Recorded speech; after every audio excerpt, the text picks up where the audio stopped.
Looking back, I often wonder how my life took such unexpected turns. My early years were simple, growing up in a modest home where loyalty, love, and trust were core values. My parents, though not perfect, exemplified a devoted couple, and I always assumed I'd follow in their footsteps. I admired their unwavering commitment and never imagined my life would take such a different direction. As I grew older, I held on to those lessons, believing that if I did everything right, I'd find the same stability and happiness. I worked hard, pursued my passions, and met someone who seemed to share my ideals. But life proved more complicated. The values I cherished were tested in ways I never expected, and the perfect life I envisioned began to crumble. On a crisp November morning, I found myself in the driveway, washing my 2008 Mustang, a symbol of the freedom and control I craved in my chaotic life. While others found peace in hobbies like golf, I preferred the calming ritual of caring for my car. As I cleaned, I couldn't shake the feeling that time was slipping away, hinting at the profound changes about to unfold. Hoping the warm autumn days would last a bit longer, I was just finishing the car's interior when an unexpected visitor shattered my peace. A car, driven erratically, screeched to a stop in front of my house. I recognized the driver, or thought I did. It was Judy, my mother-in-law. She stumbled out, tears streaming down her face, and I knew something was terribly wrong. She left the car at an awkward angle in the street and ran down the driveway, tears in her eyes. She rushed toward me, buried her head in my chest, and started crying uncontrollably. "Come on, Judy," I said gently. "Let's go inside and you can tell us what's going on." I led her into the kitchen and sat her down. "He's such an idiot," she cried. "Would you like something to drink, Judy?" I asked. "Do you have tea?" she asked through her tears. I nodded, brought her a cup, and made some tea. "Give me your car key so I can move it off the street," I said. She handed me the keys, and I moved her car into the driveway. Then I called my wife Penny to come down.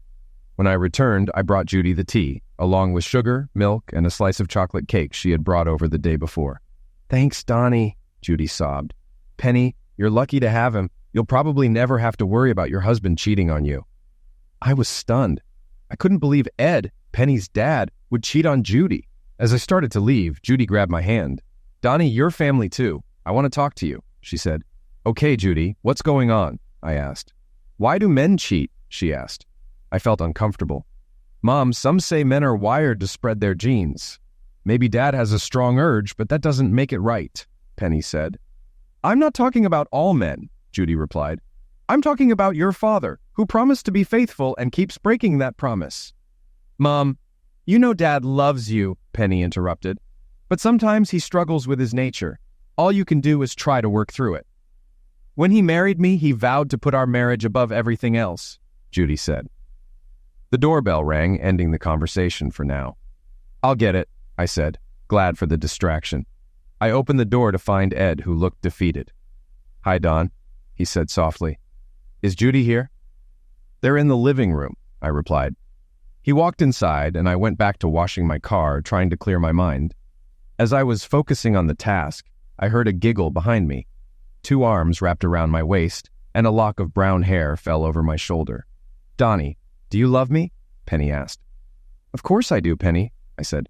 "I'm dealing with a family crisis, and I need your help. Can you grill some steaks and help calm Mom down? They might actually divorce this time," she said. "Has this happened before?" I asked. "Several times," Penny said. "They love each other, but keep going through this. Dad seems serious about getting help now. He knows he can't do it alone." "Maybe your mom should have put her foot down sooner," I suggested. "What do you mean?" Penny asked. "If I were her, I would have left him the first time he cheated," I said. "They need to face the consequences of their choices.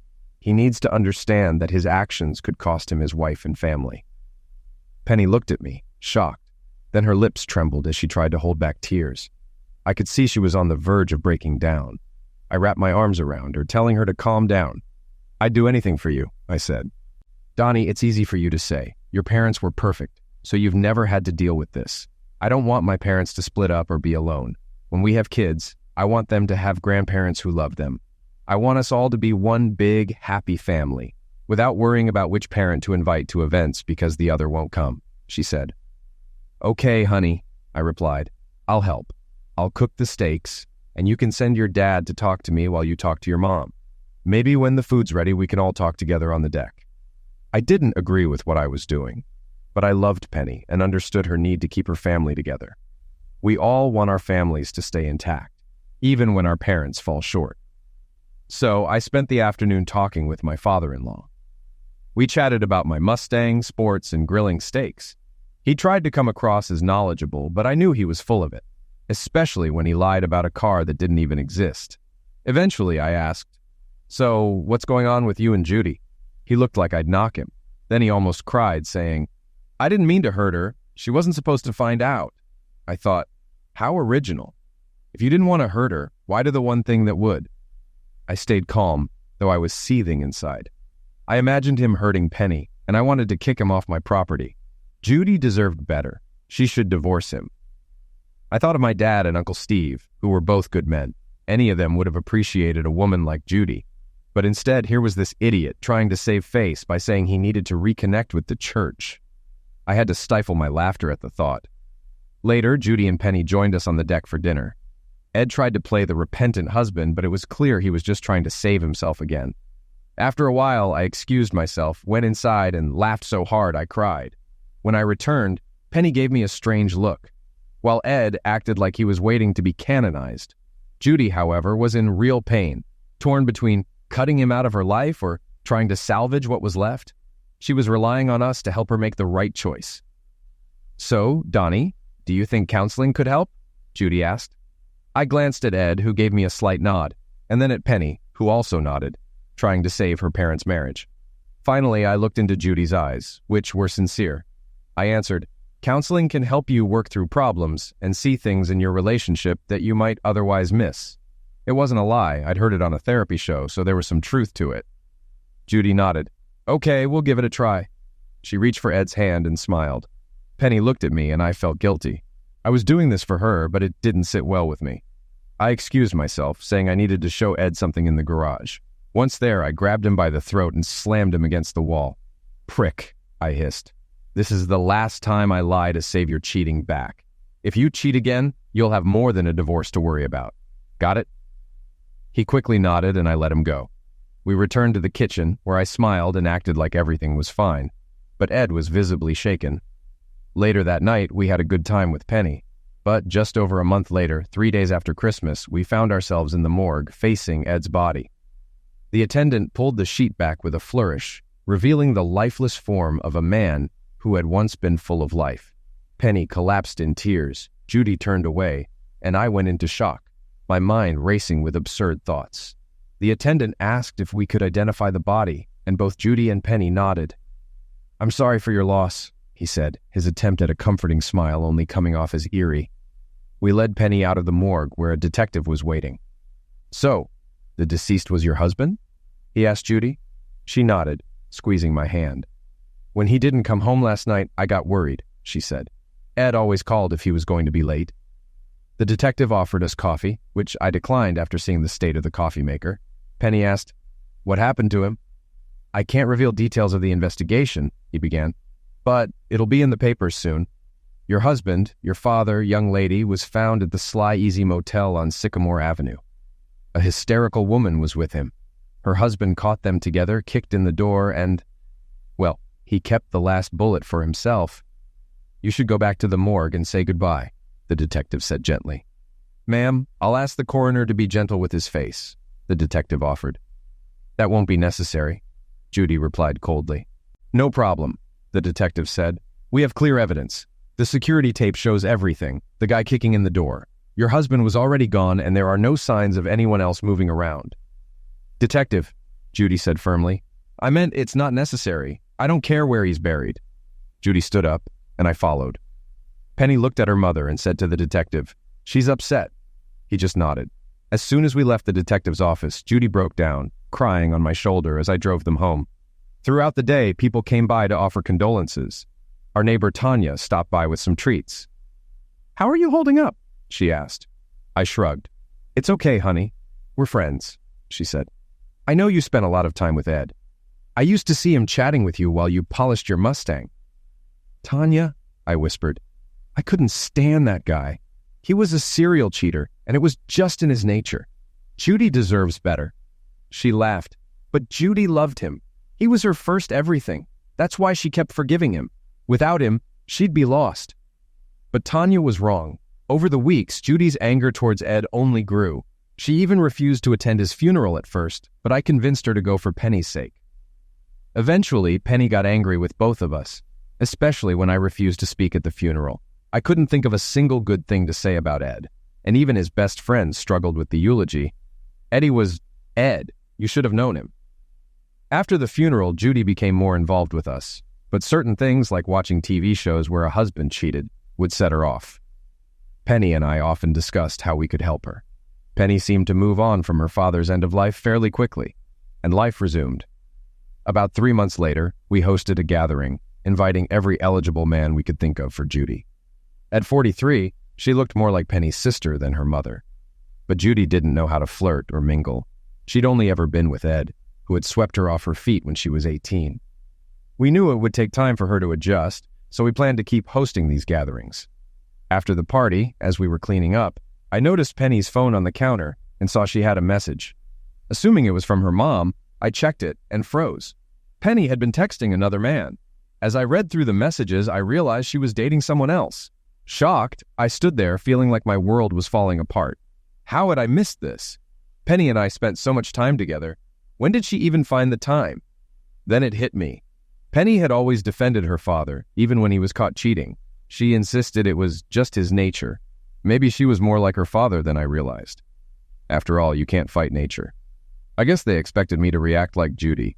Just accept it, I thought. Judy loved that man despite everything. Maybe that's why she kept forgiving him until the very end. Her anger might not have been because he cheated again, but because his end of life robbed her of the chance to forgive him one more time. Someone's slacking on the cleaning, Penny smiled. But it's okay. I've done enough for both of us. Let's move to the bedroom. Honey, I need to work on the breaks, I said, watching her expression shift to sadness and frustration. How long will it take? She asked. All night if I do them all, I replied. Can we do it tomorrow? Maybe tomorrow should be my turn, she said, hinting at plans of her own. Her suggestion irritated me. Did she really think I'd want to be with her after she'd been with someone else? Honey, I'd love it if you didn't do the breaks tonight and came to bed with me, she insisted. And I'd love it if you let me do the breaks after grilling and entertaining at a party for your mom, I shot back. If you really loved me, you'd do them later, she challenged. If you really loved me, you let me do them now, I retorted. What's wrong with you, Donnie? She asked. You usually want me all day, but today you're distant. Do you know how many women here tell me how lucky I am to have you? Even Tanya said what she'd do to you if I weren't around. Well, tomorrow's another day, I said, leaving her standing there. Okay, she called after me, but I knew what was going on. She was desperate for Zex tonight because she had no plans for us tomorrow. She'd be too tired after being with someone else. Maybe I'm jumping to conclusions, I thought, recalling a TV show where a jealous husband mistakenly thought his wife was cheating. He wrecked a car he thought belonged to her lover, only to find out it was a gift for him. The wife divorced him. The next morning I went to work as usual. Penny made me breakfast and I said, I'm sorry. I love you, Penny. What's gotten into you this morning? She asked, smiling. I just wanted you to know how much I care about you, I said, feeling guilty, as if trying to stop her from doing something we'd both regret. At work, I immersed myself in tasks. By 9:30, I was ahead of schedule and left early. As I was leaving, Penny called. Hi, honey, she said. Want to have lunch together? I'd love to, I replied. Home or a restaurant? I felt relieved, thinking I had been wrong. Then she said, Hold on, I have another call. A few seconds later, she returned. Can we do lunch tomorrow? Mom needs to talk. I'll probably be busy, I said and hung up, my suspicions returning. I called Judy. How's your day going? I asked. Better now that I've heard from my favorite son-in-law, she said. Your only son-in-law, I reminded her. But still my favorite, she laughed. Have you talked to Penny today? She's going to ask you something soon, Judy said. Just don't set me up with one of your friends again, she joked. I'm not ready to date. No, just a dinner for the three of us, I said. Oh, that sounds nice. I'll pretend to be surprised when she calls, Judy replied. Bye, Judy. Have a good day, I said, ending the call. The call delayed me by 10 minutes, and I realized Penny had only called to confirm I was at work. Maybe she'd picked up a few tricks from her father, who got caught a lot.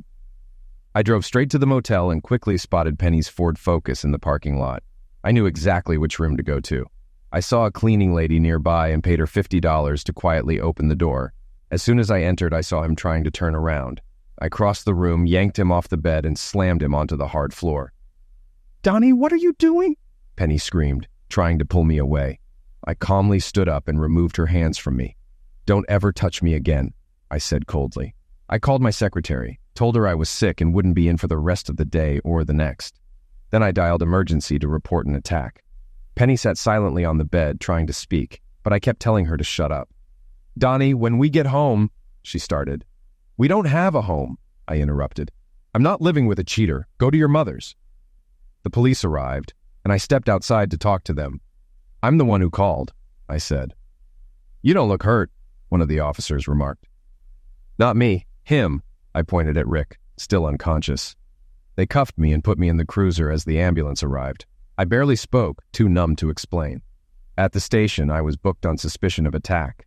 They had no solid evidence yet, just suspicions, and I wasn't in the mood to confess. In the holding cell with 8 others, I sat on a bench, lost in thought. There's a big difference between suspecting your spouse is cheating and actually confronting it. People change, and sometimes that leads to a split. But in other cases, the hatred festers, and the divorce becomes a battle. But for me, it wasn't like that. I loved Penny deeply, and until I walked into that motel room, I planned to spend my life with her. Seeing her with Rick, an older fat bald man, shattered me. I couldn't understand it. If she wanted someone like that, why marry me? She was the one who pursued me from the start. As I sat there, trying to make sense of it all, a stout policeman called my name, Don Osmond. I approached the bars as he opened the door, flanked by 2 other officers. "Are you going to shoot me?" I asked. "No, you idiot, you've been bailed out," the cop replied. "By who?" I asked. He just gave me a blank look. "Does it matter?" he asked. "What are the charges? Who bailed me out? How long have I been here?" I pressed. "Buddy, you ask too many questions. Do you want out or not?" He snapped. "Officer," I said, trying to stay calm, "I know you deal with a lot of people, but this is my first time in jail. If you could just answer a couple of questions, it would mean a lot to me." The other officers looked at him and he sighed. "Fine. It's 2:00 in the afternoon, and you've been here almost 2 hours. I leaned in and spoke quietly so only they could hear. "I caught my wife with our neighbor at a motel. I know I didn't handle it well, but I don't want to see either of them again. If Penny bailed me out, I'd rather stay here." "Sorry, kid," he said. "It's her. She was crying the whole time, but don't worry. Some fat guy and his lawyer talked to the prosecutor. They're not pressing charges, but I wouldn't trust them. You'll be here a couple of days to cool off. Then you can bail yourself out." I sat back down, noticing the other inmates watching me. They were probably wondering why I wasn't leaving.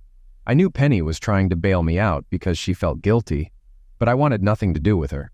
I couldn't help but think about how I'd encouraged Judy to forgive Ed, yet I couldn't do the same for Penny. Just then, the cop returned. "Hey, Osmond, there's someone else here to see you. Not the first one. It's her sister, Judy. She's in the interrogation room. Want to see her?" "Yes," I said. He cuffed me and led me to a partitioned room with bulletproof glass. I sat down and stared at Judy through the glass. "Hey, Donnie," she said. "What's going on? Penny just said you strike up your neighbor and wouldn't let her bail you out." "Judy, she cheated on me," I said. Her face fell. "With him? That's disgusting." "But why? From what she told me, you're always—" Before we could finish, a tall man in a cheap suit knocked on the wall. "Excuse me," he said. "Are you Don Osmond?" I nodded. "Can you join me in the conference room across the hall when you're done here?" he asked. The officers uncuffed me. "He's not a threat. Why the cuffs?" the man asked. "He's here for attack," the cop explained.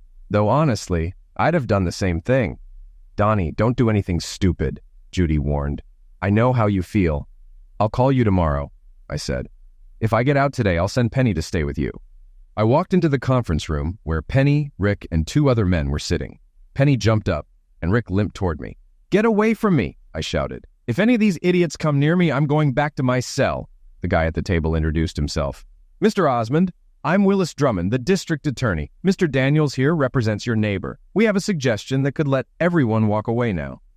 "What are you talking about, Willis?" I asked. Drummond turned to Daniels. "Why don't you explain, Charlie?" he said as Daniels began talking to me like we were old friends. "Don, this is an unfortunate situation. The emotional toll alone is terrible. There's no reason for you to leave here with a criminal record that could haunt you. These charges, attack and battery, intent to do grievous damage, are serious," Daniels said. "I'm not worried," I replied. "With my education and specialty, my career won't be affected." Daniels swallowed. No need for an innocent person to suffer over a situation that spiraled out of control. "Innocent? Who here is innocent? I'm the one who got hurt," I said. At that moment, Penny started crying. "I thought I had a wife I could love for life. I was wrong. I thought I had a friend next door I could trust. Wrong again." "Donnie, what about Tanya?" Rick asked. "She's done nothing wrong. Why hurt her?" "Tanya deserves to know the truth. She deserves better than a cheater. She'll be fine without you," I said. "Maybe we'll even get through this together." "No," Rick pleaded. "Don't tell her." Daniels jumped in. "Here's the deal. My client won't press charges if you agree to forget this ever happened." "I won't forget," I said.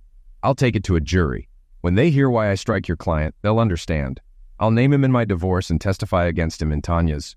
The four of them huddled and argued quietly, then turned back to me. "What do you want?" they asked. "Nothing," I replied. "I won't tell Tanya or sue you, but you must testify in the divorce and deny the charges and stay 50 feet away from me and my things." "Deal," Rick said with a grin. "Good. I know I'm about 50 feet from her now, but that starts once I leave the building, right?" I added. "I don't care what you do. She's not mine anymore," Rick muttered. "Can I go now?" I asked. "No," Penny shouted. "We're not doing this. Willis, walk me to the counter so I can get my things. I need my wallet for a cab." As I walked out, all I could hear was Penny crying. When I got home, Tanya was outside and called to me. "Where have you been, stranger?" she asked. "My husband got into a bad situation and got roughed up." "Poor guy," I said. "It's tough, Tanya. I'm sorry, but I've had a rough day too. We'll talk later." "Send your wife over," she said. "Tanya, I don't have a wife anymore," I replied, leaving her shocked. Inside, Penny's cell phone rang, but I let it go to voicemail. After the 5th call, it went silent, then rang again, this time from Judy's number. I picked up to tell her to stop calling. "Judy, can you—" I started. "Honey, you have to—" I hung up. Half an hour later, the phone rang again. It was Judy. I answered. "Donnie, are you there?" she asked. "Hi, Judy," I said. I had to give Penny some tea with sleeping pills. She's out of control, crying and blaming everyone for ruining her life. "I believe it," I said sadly. "But there aren't many people to blame." "Oh, she blames Rick and says he tricked her into that deal. She also blames you for your behavior." "How am I doing?" I asked. "Donnie, you're not acting like yourself," she said softly, and that's exactly what she expected. "Does it ever get better?" I asked. "No," she whispered. "It gets worse. You start doubting yourself, wondering what's wrong with you, why he chose someone else. You compare yourself to others, and every time he's late or not where he's supposed to be, you imagine the worst. It never goes away, and you never fully trust again." "Judy, can I tell you something?" I asked. "Of course we're family," she said. "I lied to you," I admitted.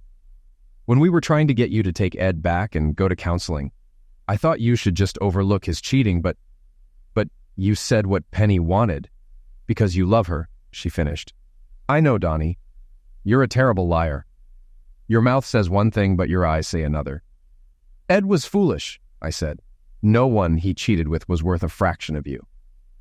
"Maybe it's in their blood," she replied. "I can't believe Penny let that gross guy near her, let alone—" She cut herself off.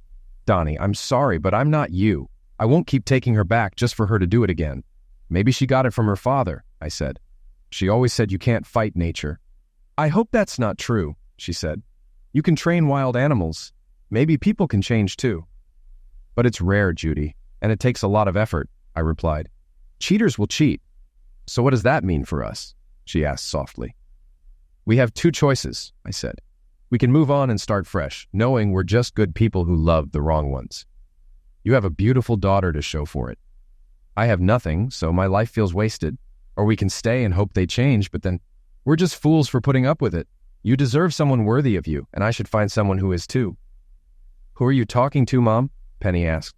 "Is it Donnie? Does he want to talk to me yet? Did you tell him how sorry I am?" "Bye, Judy," I said. "Looks like you've got your hands full." In the following days, I talked to Judy a lot. Tanya and some neighbors brought food and chatted with me. I hired a lawyer and prepared a fair divorce agreement. I wanted to split everything equally, even though it wasn't fair to me.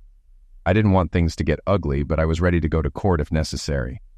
My lawyer got Rick to spill everything. It had been going on for over 6 months, and Rick believed he wasn't the first. I asked Judy if I could come over to talk. When I arrived, she opened the door, and I hugged her. Penny came up to me. "Donnie, I've missed you so much," she said. "Penny, I'm here to make this easier," I said. "I didn't want a stranger handing you divorce papers, so I brought them myself." "No, Donnie," she pleaded. "I'll stop. It won't happen again. You have to give me another chance. I'm going to see a counselor." "Penny, that won't help," I said. "This isn't the first time. My lawyer questioned Rick. We know everything. You've been with him for over 6 months, and I doubt he was the first. How could you look me in the eye?" "It was just sex," she said. "You and I are so much more than that." "You and I are nothing now," I replied. "All that's left is a gold ring, and that means nothing when the vows are broken." "Donnie, please," she begged. "No, Penny," I said. "I'm not living like this." "You're being unfair," she whined. "You're tearing my heart out. You love me." "Damn it, Penny, shut up," Judy said. "Mom, stay out of this," Penny snapped. "He's being unreasonable. It doesn't have to be this way. I love him so much I feel like my heart will burst." "Boo, boo, boo, boo," Judy shouted. "You're just like your father, Penny. You act like the world revolves around you and what you want.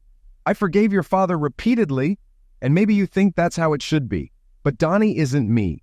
You're a grown woman, so act like it. You had the perfect marriage, and you ruined it. Now get over it. Donnie's hurting too. He's been so depressed. I can't believe you did this to someone who loves you so much. But then your father did the same to me. I'm glad he's free now. I only wish I had been." "But Mom, I'm depressed too," Penny said. "I know I was wrong, and I'm sorry. I'm hurting as well." "Penny, it's your own fault. As much as I love you, maybe you deserve it," Judy replied. "I agree," Penny said. "But I don't think it was bad enough to get divorced over." "Shouldn't that be up to the person you hurt?" Judy asked. "Marriage is about what both people want, Penny. Maybe Donnie doesn't want to be married to you anymore." "Stop saying that, Mom!" Penny yelled. She turned to me. "Donnie, haven't I been a good wife? I've cleaned, cooked, and given you everything you could want. Why can't you focus on what I did right instead of my mistakes? I feel lost without you. I can't stop crying. I feel like my life is over. You can make us both better. Just forgive me this once. I swear it won't happen again." I left the room without responding. At the door, I turned and said, "Penny, get a lawyer. I want to get this over with and start fresh." I drove home and saw Tanya again as I walked onto the porch. "Hey, Donnie, wait up," she called out. I sighed as she crossed the yard. She was dressed in old denim shorts and a sweat-soaked t-shirt, clearly having forgotten or skipped wearing a bra. "I need to tell you a couple of things," she said. Tanya wasn't as slender as Penny or Judy, but now that I was no longer with Penny, I noticed her more. "Why are you looking at me like that?" she asked. "Sorry," I said. "I shouldn't have. I just wanted you to know Rick and I are here for you.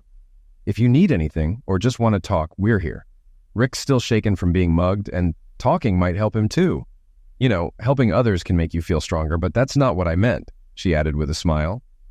"You know I'm married, and you're not that kind of guy." I smiled weakly, thinking about telling her the truth about Rick, but I realized it would only hurt her. Besides, Rick was probably trying his best to be the husband she deserved after what happened. There was no need to make things worse. "Donnie, it's a cruise," she continued. "One of our clients is organizing a singles cruise, and there are still cabins available. 10 days of fun in the sun might help heal a broken heart. Who knows? You might even meet someone." "I'll think about it, Tanya," I said. "But I don't think I should date anyone until my divorce is finalized." "You're a good guy, Donnie. Whatever Penny did, I hope she realizes how foolish she is. Let me know about the cruise, okay?" I did everything I could to make things right with Penny. My lawyer handled the divorce, and I went on with my life. I asked my boss to transfer me to another location and explained why. A few days later, he arranged for me to move to our Phoenix plant, which had been interviewing engineers. It seemed like the perfect place for a fresh start, warm weather, and the chance to drive my car year-round. I would leave everything and everyone behind, but that's what starting over is all about. I told Judy about my plan to leave the neighborhood, and she was upset, but understood my reasons. She agreed with me, feeling similarly as she processed Ed's end of life and her daughter's betrayal. She had been considering moving to New York to live with her sister and mother, and after our conversation, She started seriously thinking about it again. I made her promise not to tell Penny about my plans. "Honey, I don't have to," Judy said. "That girl is obsessed with you. She spends most of her time following you around, terrified you'll find someone else. She was furious when she saw you talking to Tanya on the porch, called her every name in the book and cried for hours. She's terrified you'll fall for Tanya and tell her everything, then end up together." "It's not that far-fetched," I replied. "True," she said. "Donnie, you really love my daughter. I could see you trying to figure out how to get her back the other day, but I'm glad you couldn't. She's my baby, and I love her, but I love you too, Donnie. We both know what she's like. At least when this is over, you'll have a friend in Arizona, and I'll have someone in New York."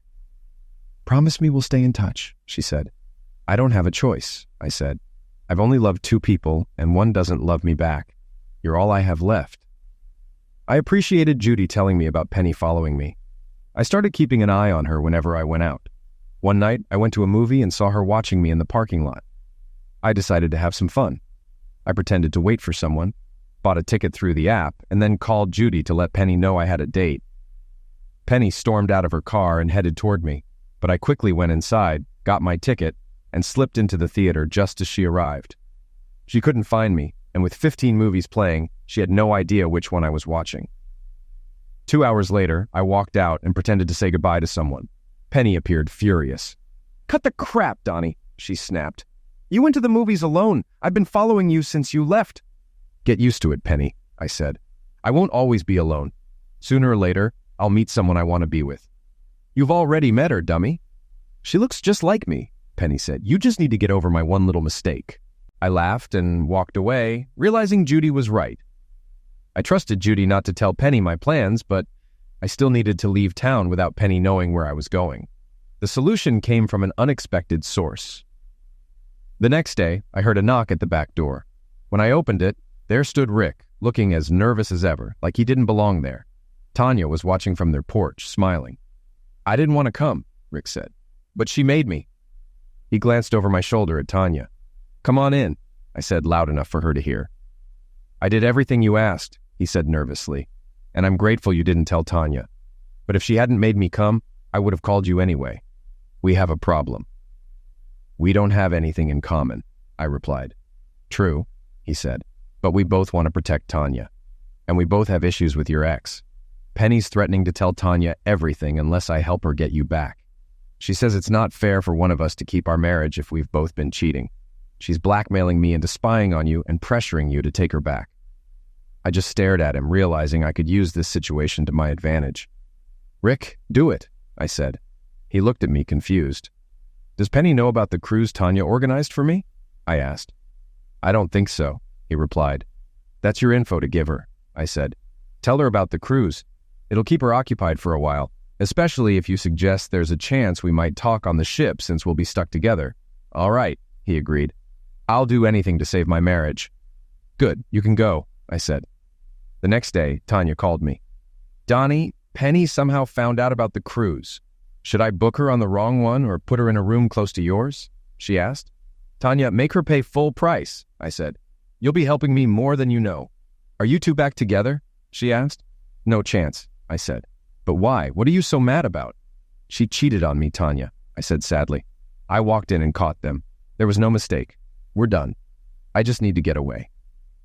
In the following days, I prepared for the move, looked at houses, contacted moving companies, and called the new office in Phoenix. I still talked to Judy every day, but the saddest day before I left was when Judy moved to New York. I stopped by to say goodbye, and Penny was there. She had been so busy preparing for the cruise that she hadn't followed me around lately. She smiled as she opened the door. "I miss you so much, honey," she said. I ignored her and went straight to Judy. She hugged me tightly. "I wish you'd hug your wife like that, not my mom," Penny said. "It's probably good mom's moving to New York. I think you're confused about who you care about." Judy and I laughed. Penny was taking Judy to the airport. I said goodbye and promised to call Judy every day. "I wish you'd call me," Penny said. "You know you're wasting your time with this divorce. By the time we get to court, you'll forget why you wanted it. I noticed you withdrew a large amount of money from our account, but I didn't say anything because I did the same. Funny coincidence, huh?" I just walked away. She was so happy, acting like we were going on a second honeymoon. not realizing we'd be on the same cruise but not together. The thought of me being with someone else on the cruise never crossed her mind. 3 days later, I was ready to leave. Tanya had everything set up for the cruise. Just before the ship left, I called Penny. "Penny, I won't be home for about 10 days, I told her. "If you need anything about the divorce, talk to my lawyer." "Thanks for letting me know," she said cheerfully. "Maybe when you get back, you won't want a divorce. Maybe something will remind you how much we need each other." "Not likely," I said, laughing. She laughed too. "Is it so hard to admit you still love me, Donnie?" she asked. "No, it's not," I said. "I still love you. I just want you to love me enough for me to be enough." "I do, you fool," she said sadly. "I've realized life without you isn't worth it. Yes, I made a mistake. But it wasn't about love. Something drew me to Rick, and I don't even know what it was. Maybe we'll figure it out in therapy." "If you like old sayings," I said, "have you heard you can't fight nature?" She looked at me strangely and sighed as I hung up. 6 hours later, the ship was at sea, almost out of cellular range, when my phone rang. I looked at the screen and smiled. Watching the scenery go by, I thought about how Penny might be looking out of her porthole. But I had a window. "Where the hell are you?" she shouted. "I've searched the whole damn ship and you're not on it." "Who said I was?" I laughed. "How can we get back together if we don't spend time together?" she yelled. "You won't let me come home. You don't touch me and you barely talk to me. I'm going crazy. I love you, Donnie." "Okay, Penny," I said. "After the cruise, you can come home, but we won't sleep together." "I'll do whatever it takes to get back in your bed and heart," she said, her voice shaky. "I love you, Donnie." The call went silent and I laughed as I crossed into another state. I decided to call my only friend. "Hi, Judy," I said when she answered. "Donnie," she squealed. "It's been so long since you called." "Almost 4 hours," I joked. "I think I made a mistake," she said. "Do you know what it's like living with 2 stuck-up old women?" I started laughing. Judy always lifted my spirits. "Stop lying, Judy. Everyone loves being around you," I said. "Donnie, do you know what time it is?" she asked. "They say time heals all wounds," I replied. "They're wrong," she said seriously. "I forgot how much I didn't get along with my sister. She and Mom are so alike now that I don't fit in." I laughed again. "Do you check your rearview mirror to make sure you're not being followed?" she asked. "It's hard to keep up with a truck when you're on a ship," I said. She laughed. "I won't ask how you got on the ship without her." "Remember the cow weapon commercial?" "I had my own ancient Chinese secret," I said. "I love that commercial," she said. "Guess I should go make Mommy's tapioca. Drive safe, honey." I arrived in Phoenix the next afternoon. The first thing I did was unload my Mustang into the garage. I was relieved it wouldn't face cold winters again, even if I didn't think about the heat and potential sun damage. Over the next few days, I settled in and got everything set up in my new home. The house was beautiful, but it didn't feel like a home, just a place. The day before I was supposed to start my new job, my cell phone rang. Without looking, I picked it up. "Where are you?" she hissed. "Why is all your stuff gone? You said I could come home and now the house is empty." "You're home, aren't you? Isn't that what you wanted?" I said. "You know that's not what I meant," she hissed. "I don't want an empty house. This is almost as bad as the divorce you're pushing for." "Don't worry about the divorce," I said. "Without proof, my lawyer told me I was screwed. I was at your mercy, so the divorce over your affair with Rick is off." "Good," she said, relieved. "Now where are you? I'll come to you." "I filed again," I said. "This time, I'm not going to be so nice." She laughed. "Does it matter why you filed?" "Call your lawyer, Penny. He already has the papers. Not only will I get the divorce, but I'll also leave you with almost nothing. And by the way, I'm changing my number tomorrow." An hour later, Penny called back. "Okay, Donnie, you win. I signed the papers. How did you get the video?" "I hired a private investigator to take my place on the cruise. I knew you'd act on your desires if I wasn't around. I set you free. I never even watched the video." "Thank you for proving me right about you, Donnie." "I can change," she said. "I don't think you can," I replied, "and honestly, you shouldn't. You're free now to do whatever you want. I'm free too, to find someone who'll love me the way I need." "Donnie, you don't understand," she cried. "It's me. My father loved my mother more than anything, but he still cheated. It didn't mean anything. It was just Zex. They were in love, and that's why she couldn't let him go. You and I are the same. You'll miss me, and when you do, I'll be here. But I'll make you regret putting me through this." 3 weeks later, I was still calling Judy daily. I noticed a sadness in her voice. "Okay, Judy, what's wrong?" I asked. "I'm fine," she said. "Just a little out of sorts." Judy, don't take this out on someone who doesn't know you. Tell me what's really wrong. Donnie, moving here was a mistake, Judy said. I spent most of the money from selling the house on taxes and improvements, and now I'm stuck. I only have Ed's pension, which covers my expenses, but it's not enough to move again or buy another house. I thought moving in with family would be great, but I guess I just didn't want to be alone after 20 years of living with someone. At least you still have family to live with, I said. Oh no, she replied. That's not an option. You have no idea what Penny's been up to since you divorced her. No, I don't, I said. But I wasn't talking about her. Why don't you come live with me? I have plenty of space, and I'd love to have you. Donnie, are you crazy? She asked. I can't live with you. You're my daughter's ex-husband. Not anymore, I said. Come visit, and if you don't like it, you can always go back to New York. Okay, she agreed. How about a week's visit? I want to make sure you're okay. I've been visiting Penny in your old house. Well, do you recognize it? Judy came to stay with me for a week, and she had so much fun that she didn't want to leave. We did everything together, sightseeing, shopping, and turning my house into a home. By the end of the week, I dreaded her leaving. The morning she was supposed to go, she made me breakfast and asked why I looked so down. Our week's over, I said. I'm going to miss you. Can you come back soon? No, she said. And honestly, Donnie, I don't think you really want me to. Judy, you're my best friend. Of course I do. Don't you want to come back? No, she smiled. Because if I come back, it means I left. And I don't want to. I smiled and hugged her tightly. We both knew something was happening, but neither of us was ready to admit it. The next morning, she made me breakfast again. I can't send you to work on an empty stomach, she said. And I'm taking you to work today. I need the car to go shopping. Are you sure you don't want to drive the truck? I asked. She stuck out her lower lip and held out her hand. For some reason, it didn't bother me to let her drive my Mustang, something I never let Penny do. I handed her the keys, and her smile made my day.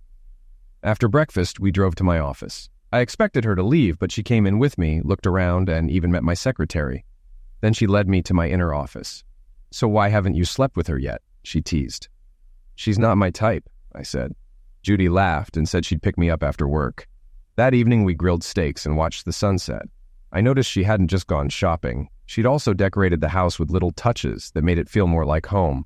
Over the next few weeks, things progressed slowly but steadily. We spent evenings together, taking long drives, photographing landscapes, going to movies, or trying new restaurants.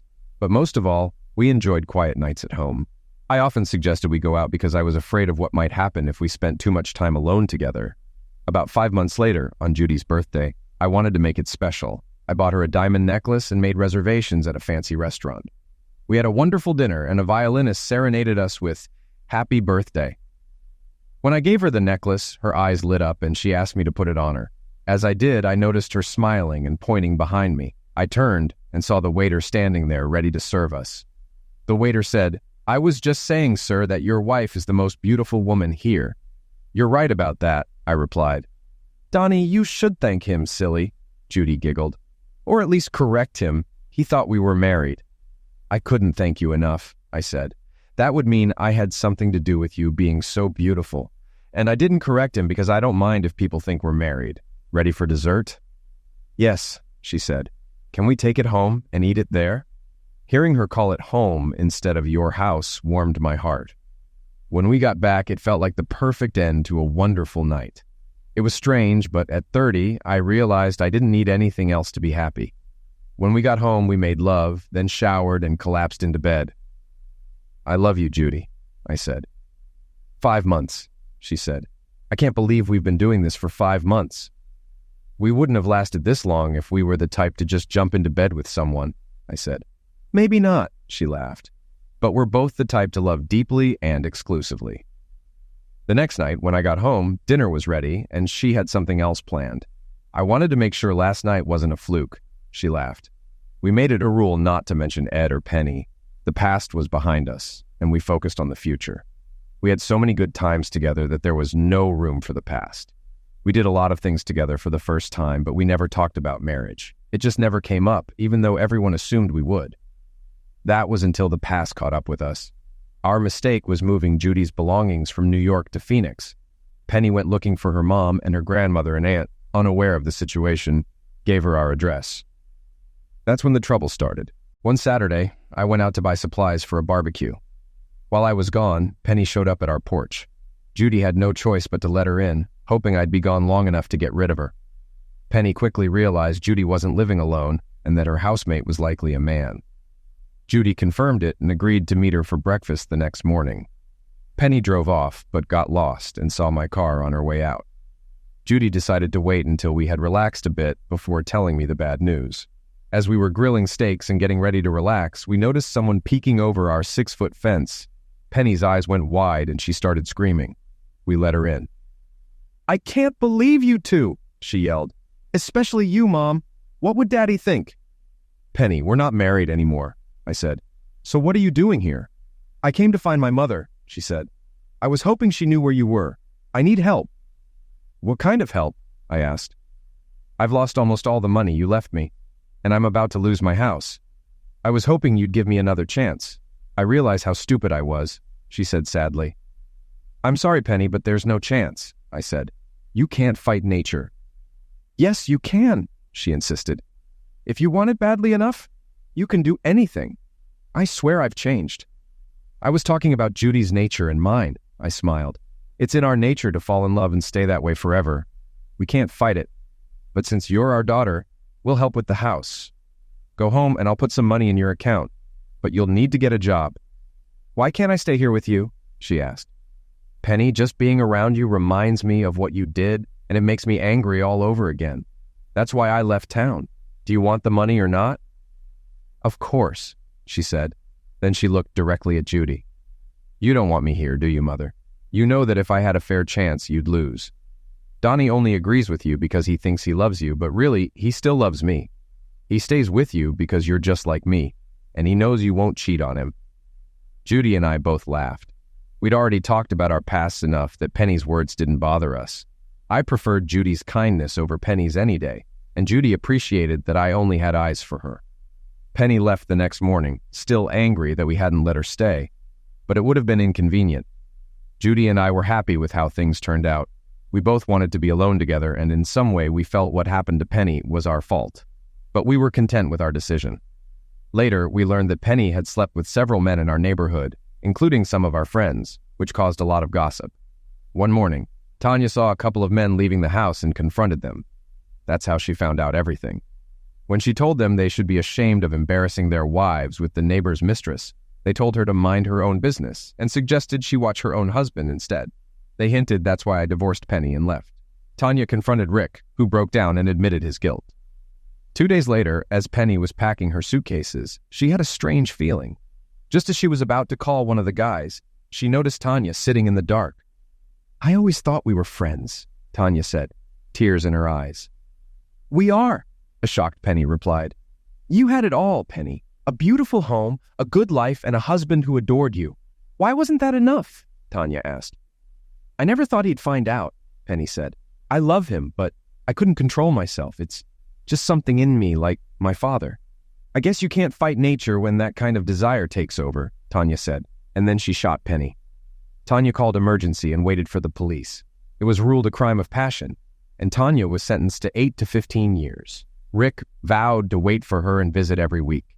Judy and I got married after Penny's end of life. We realized we were all each other had. There were articles about us, especially because it's still rare for a woman in her 40s to carry twins to full term. We didn't name them Penny and Ed, as we kept our rule of leaving the past behind. Judy and I often visit Penny's grave and talk to her. It's sad and tragic when someone dies, and we don't wish that fate on her. Although neither of us had anything to do with her end of life, we both feel some guilt. Both Ed and Penny were sufferers of their nature. It's poetic in a way that Penny couldn't learn from her father's mistakes and met the same fate. I guess you really can't fight nature. And despite everything, we did live happily ever after.